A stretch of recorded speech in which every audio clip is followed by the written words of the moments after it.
जय गुरुदेव। परम पूज्य बाबा जय गुरुदेव जी महाराज ने समय समय पर बहुत सी भविष्यवाणियाँ की हैं। यहाँ पर उन्हीं भविष्यवाणियों में से कुछ महत्वपूर्ण भविष्यवाणियों का संकलन किया गया है। प्रस्तुत सभी भविष्यवाणियाँ शाकाहारी सदाचारी बाल संघ एवं अमर संदेश पत्रिका से ली गई हैं और उन्हें ज्यों का त्यों प्रस्तुत किया गया है। जय गुरुदेव। परिवर्तन होगा, इसको कोई रोक नहीं सकता। दिल्ली से राजधानी हटकर 50 मील दूर चली जाएगी और महान आध्यात्मिक शक्तियों द्वारा उसका मुहूर्त होगा। भारत का संविधान हिंदी, फिर दूसरा संविधान संस्कृत में किसी धार्मिक स्थान पर बनेगा। वह संविधान इतना सरल होगा कि किसान भी उसे गीतों के रूप में गाते रहेंगे। नेपाल, तिब्बत, लंका, बर्मा, पाकिस्तान, अरब देश टूटकर भारत में मिल जाएंगे।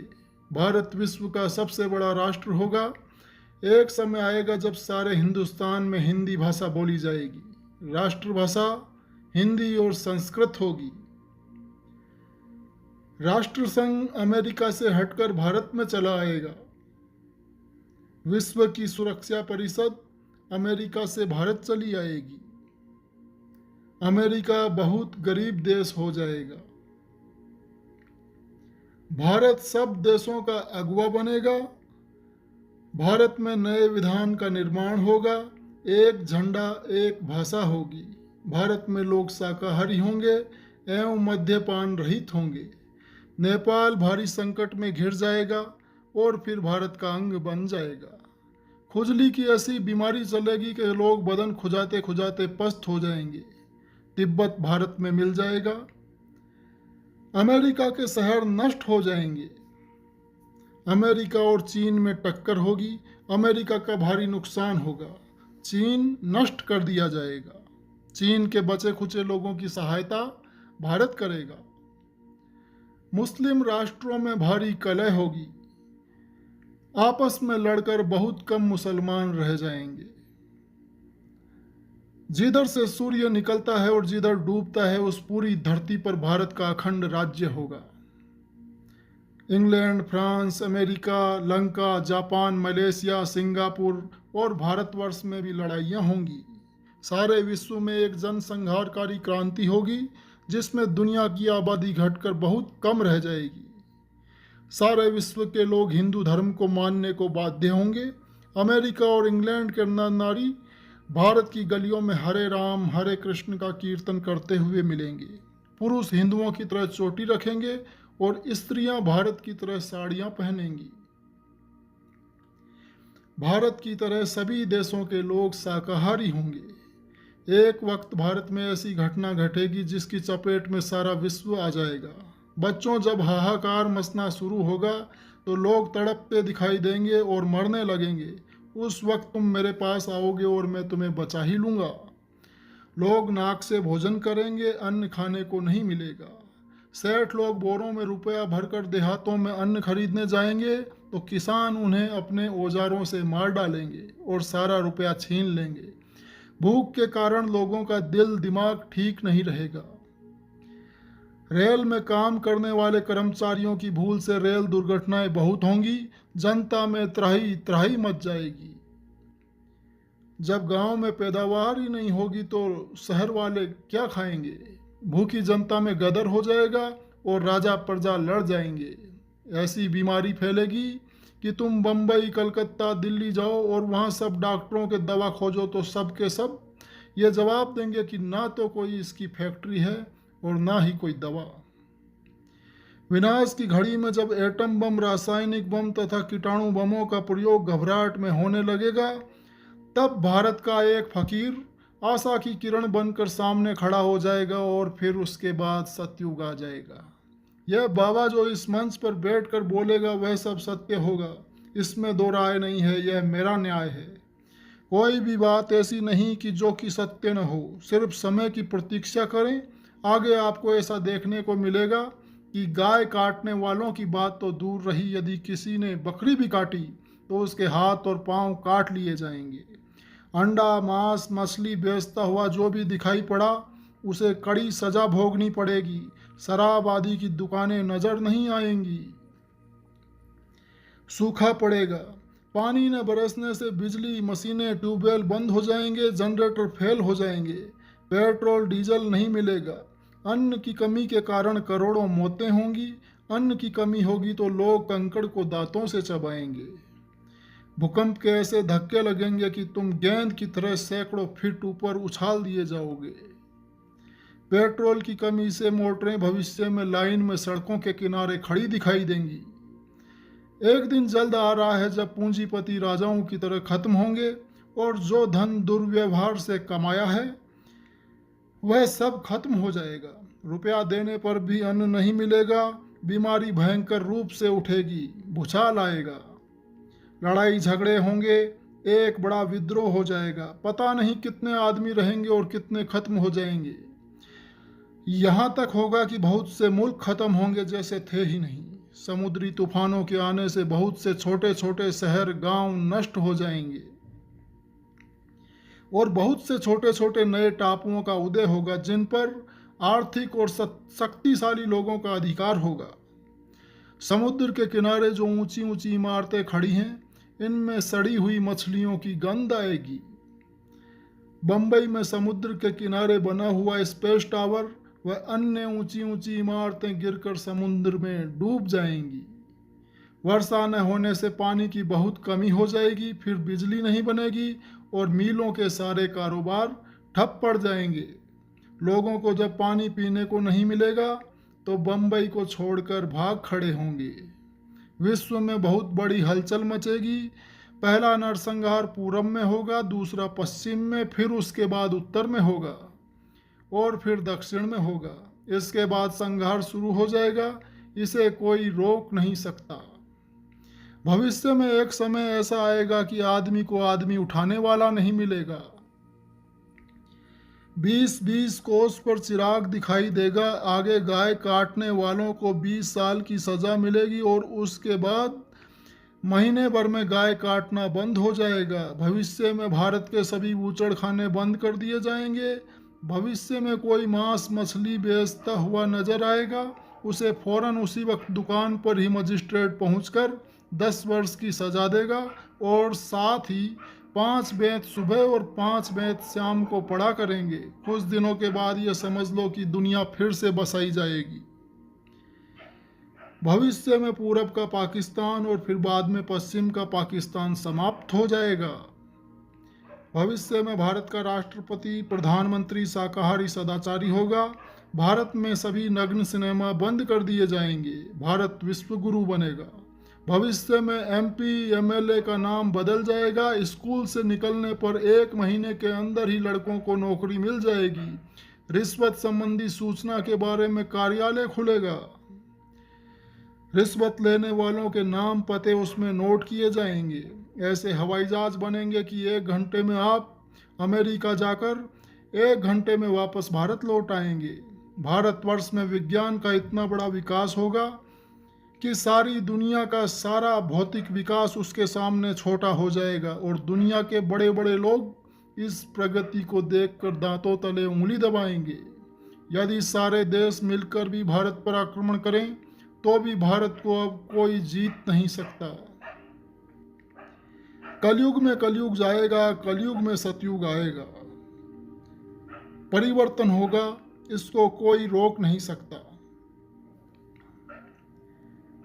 चाहे आकाश टूट पड़े या धरती फट जाए, लेकिन परिवर्तन अवश्य होगा। सतयुग जिस दिन जिस घड़ी अपनी सामग्रियों को लेकर प्रादुर्भाव करेगा, उस दिन 1000 गुना भारत में कार्यक्रम होगा। उस समय का दृश्य ऐसा होगा कि विश्व के मुल्कों के लोग उस स्थान पर चले आएंगे उस दृश्य को देखने के लिए। उस सतयुग की स्थापना को सारा विश्व मानेगा। सतयुग स्थापना महायज्ञ की प्रतीक्षा करें। समय से 10 माह पूर्व उसकी घोषणा कर दी जाएगी। यह कार्यक्रम 10 करोड़ की उपस्थिति में होगा। जिस दिन यह कार्यक्रम होगा उसी दिन धरती पर सतयुग उतरेगा। चौथा यज्ञ ऐसे स्थान पर होगा जहाँ कोई तीर्थ स्थान नहीं है और न ही गंगा या यमुना का तट होगा जैसा यहाँ काशी में है।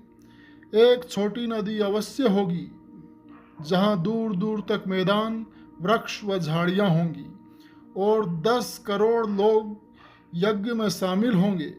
उस समय मैं सतयुग के आने की तारीख बताऊंगा।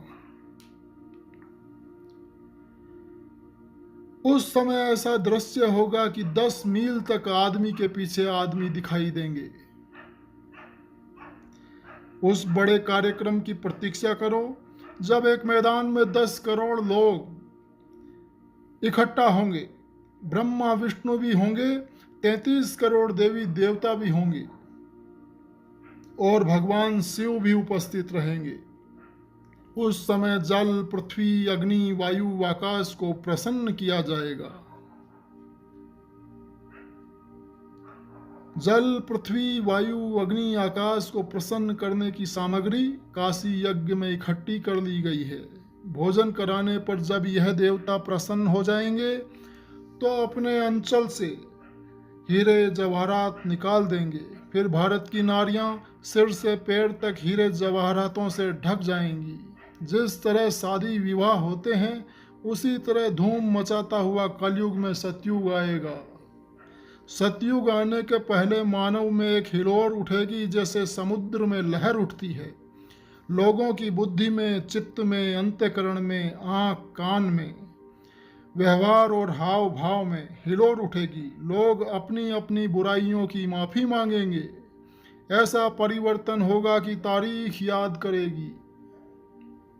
सतयुग आएगा। इसका ढिंढोरा सभी लोग जोर शोर से पीट दें। हिमालय पर्वत से एवं भारत भूमि से इतने हीरे जवाहरात निकलेंगे कि भारत की नारियां आभूषणों से लदी रहेंगी। सतयुग आने पर 1 बीघा में 100 मन अनाज होगा। लोगों के पास अनाज रखने की कोई जगह नहीं रहेगी। महापुरुष का जन्म भारतवर्ष के उत्तर प्रदेश के एक छोटे से गांव में हो चुका है और वह व्यक्ति मानव इतिहास का सबसे महत्वपूर्ण व्यक्ति बनेगा। उसे जनता का इतना बड़ा समर्थन प्राप्त होगा कि आज तक किसी को नहीं मिला है। वह महापुरुष नए सिरे से विधान को बनाएगा और वह विश्व के संपूर्ण देशों पर लागू किया जाएगा। उसका एक झंडा होगा, उसकी एक भाषा होगी। वह अवतार जिसकी लोग प्रतीक्षा कर रहे हैं 20 वर्ष का हो चुका है। यदि उसका पता बता दूं तो लोग पीछे पड़ जाएंगे। अभी ऊपर से आदेश बताने का नहीं हो रहा है। मैं समय का इंतजार कर रहा हूं और सभी महात्माओं ने समय का इंतजार किया है। समय आते ही आपको सब कुछ मालूम हो जाएगा। भारत में महान आत्मा का जन्म हो चुका है। अब भारत को कोई भी देश जीत नहीं सकता। महान आत्मा का जन्म भारत में हो चुका है और उसे बराबर परमात्मा के आदेश प्राप्त हो रहे हैं। ऊपर से तमाम शक्तियां उतर कर नीचे आ गई हैं और थोड़े दिनों में ये अपना काम शुरू कर देंगी। महान आत्माएं भारतवर्ष में अवतरित हो चुकी हैं जिनके द्वारा भारतवर्ष में सुधार होगा। उनको जब संत मान्यता दे देंगे तब वो अपना काम करना शुरू कर देंगे। संतों की मान्यता देने पर ही अवतारी शक्तियों की पूजा होती है। जब तक संतों का कार्य समझाने बुझाने का चल रहा है तब तक वे शक्तियां कुछ नहीं कर सकती हैं। वे पूर्ण शाकाहारी और चरित्रवान हैं। बहुत से बच्चे अपनी शिक्षा समाप्त कर चुके हैं और बहुत से अपनी शिक्षा समाप्त करके विद्यालयों से निकलने वाले हैं। कुछ दिनों में वह महान आत्मा इन शक्तियों को संगठित कर लेगी। फिर वे बच्चे क्या करेंगे वह समय बताएगा।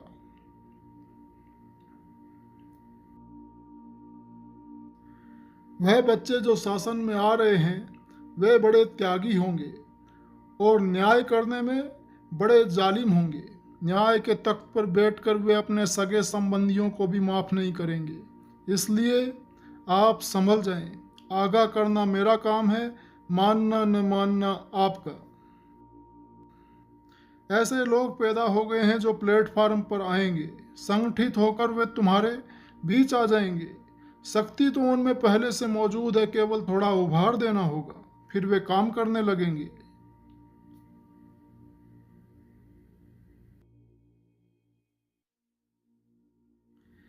इन बच्चों द्वारा जो संविधान बनाया जाएगा उसको मानने के लिए सभी लोग बाध्य होंगे। हर हिंदू, मुसलमान, हरिजन, ब्राह्मण, क्षत्रिय सभी को उसका पालन करना होगा।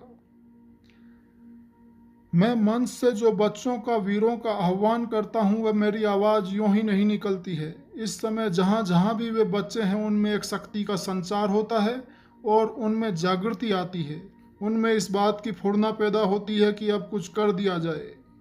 उन बच्चों के आने का समय निश्चित है और उसी समय देश की बागडोर उनके हाथों में चली जाएगी। महान शक्तियाँ जब कार्य क्षेत्र में उतरेंगी तो 50% टैक्स समाप्त हो जाएंगे। वे बच्चे जो आगे आने वाले हैं वे सच्चे सेवादार होंगे और गांव-गांव में घूमते उनकी जूतियां घिस जाएंगी। जब तक वे एक एक को रोटी नहीं देंगे, खुद रोटी नहीं खाएंगे।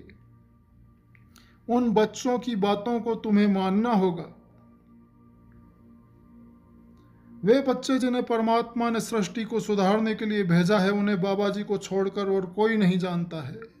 बाबा जी ये गलती नहीं करेंगे कि उनके नाम और पहचान आपको बता दें और आप उनके ऊपर गोलियां चलवाने लगें। मुसलमानों की किताबों में लिखा है कि सतयुग आने के पहले 14वीं सदी के अंत में सृष्टि में भारी कोहराम मचेगा, हाहाकार मचेगा। उसी समय पर एक फकीर खुदा का पैगाम लेकर जमीन पर उतरेगा।